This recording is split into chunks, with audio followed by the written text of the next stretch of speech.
সাব্রুম মহকুমায় ফের মাথাচাড়া দিয়ে উঠেছে ব্রাউন সুগারের কারবার। গোপন তথ্যের ভিত্তিতে শনিবার গভীর রাতে বড়সড় অভিযান চালিয়ে বিপুল পরিমাণ ব্রাউন সুগার সহ বিভিন্ন নেশা সামগ্রী উদ্ধার করল সাব্রুম থানার পুলিশ। ঘটনাকে কেন্দ্র করে গোটা এলাকায় ব্যাপক চাঞ্চল্যের সৃষ্টি হয়েছে। জানা যায়, সাব্রুম মহকুমার বনকুল আউটপোস্টের অন্তর্গত সোনাইছড়ি এলাকার জগদীশ চন্দ্রপাড়ায় দীর্ঘদিন ধরেই নেশা কারবার চলার অভিযোগ উঠছিল। সেই অভিযোগের ভিত্তিতেই শনিবার গভীর রাতে বিশেষ অভিযান চালায় পুলিশ। অভিযানে নেতৃত্ব দেন এসডিপিও দীপ্তনু বিশ্বাস এবং সাব্রুম থানার ওসি অপু দাস।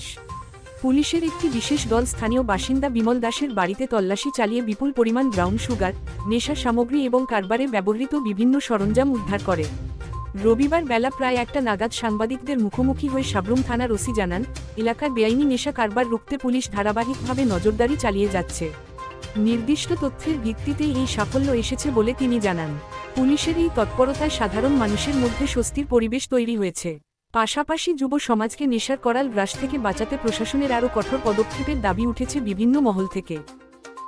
নেশামুক্ত ত্রিপুরা অঙ্গ হিসাবে আমাদের ডিস্ট্রিক্ট এসপি সাহেবের নির্দেশ এবং আমাদের সাব্রুম মহকুমা পুলিশ আধিকারিকের বিলাসের মাধ্যমে কালকে আমরা একটা গোপন তথ্যের ভিত্তিতে সোনাইছড়ি জগদীশ চন্দ্র পাড়াতে বিমল দাসের বাড়িতে আমরা একটা রেড করি এবং রেইডে তার ঘর থেকে আমরা 55 প্লাস্টিক কন্টেনারের সাসপেক্টেড হিরোইন ব্রাউন সুগার যেটা আমরা বলি পাই এবং 208টা খালি প্লাস্টিক কন্টেনার পেয়েছি এবং তার ঘর থেকে কিছু পিডিএস আইটেমস এবং 30 লিটার ডিজেল এবং 65 লিটার পেট্রোল আমরা পেয়েছি এবং এগুলো আমরা সিজ করেছি এবং একটা স্পেসিফিক কেসে বানিয়েছি এনডিপিএস এবং পিসি অ্যাক্টের এবং তার বিরুদ্ধে আমরা একটা কেস নিয়েছি এবং আজকে থেকে